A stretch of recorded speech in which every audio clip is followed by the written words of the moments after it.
everybody there, SLG4 here, and today I'm going to be reacting to 90's time traveler discovers online gambling. Maybe I'm not into gambling, but I can react to it anyway. This video is sponsored by NordVPN. More about them at the end of the sketch.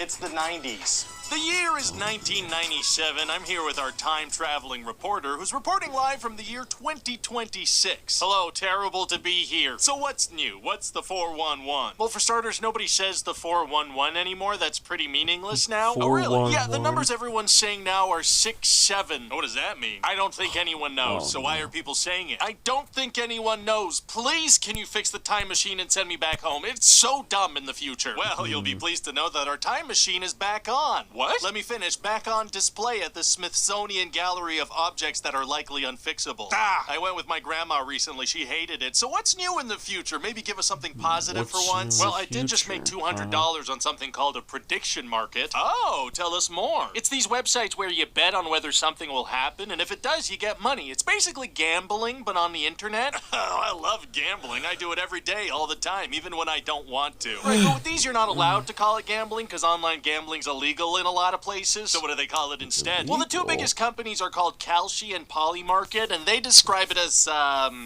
designated financial markets for trading event-based contracts. Okay, can you put it in terms our viewers will understand? Yeah, it's like, you know that commercial from the 90s, it's not delivery, it's DiGiorno! Right, so it's not gambling, it's DiGiorno? No, designated financial markets. Never mind, that's boring. So what did you bet on to make your $200? How many slam dunks old Michael Jordan made in the big game? Well, no, because he obviously made none because he's 63 years old because of how time works. No, I bet on what days some bombs would be dropped. Oh, my God. And I made $200 because some bombs were dropped. It's so dark in the future. I miss the warm embrace of my Super Nintendo. I don't think you're supposed to embrace those. Well, I did. Okay, so people are betting on bombs on the internet. Oh, they got all kinds of bets you could just access from your smart rectangle. Everyone's got these smart rectangles. Like what? Well, like this one's about if an ongoing famine is going to last another month. Oh. This one's about whether or not a certain world leader will be assassinated. Are they all this dark? No, some are silly. Like this one's about whether or not President Trump will do a podcast episode with the Hawk Tuah girl since she's angling for a comeback after her meme coin rug pull. Sorry, I did not catch most of the words in that sentence. Yeah, see, I think that was mostly nonsense. There's no way any of that meant anything. But so they're all about politics. Oh, no, everything is gambling now. Sports, reality TV. I see. This one's about who's gonna play you in the biopic they're making of your life. They're making a movie about my life? Well, mainly about your death in 2004. It was just so...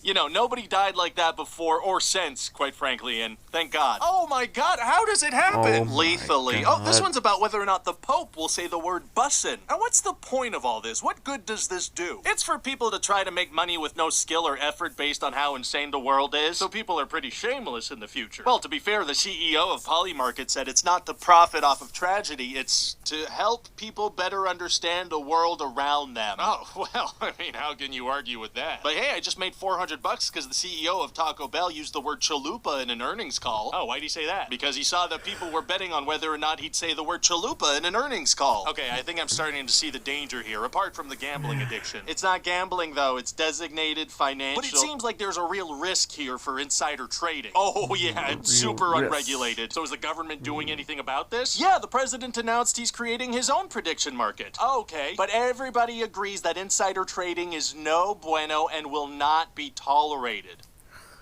Why'd you wink like that? I made a bet on whether or not you'd say the word wink in this interview, and now I made $10,000.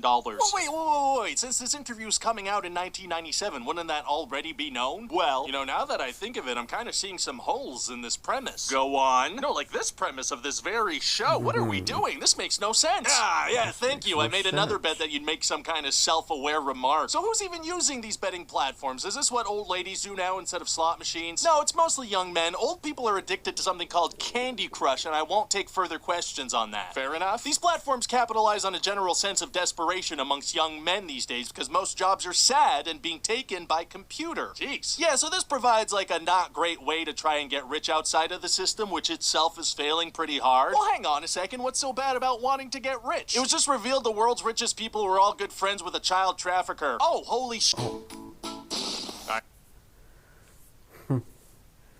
So that was my reaction of the 90s time traveler discovering online gambling.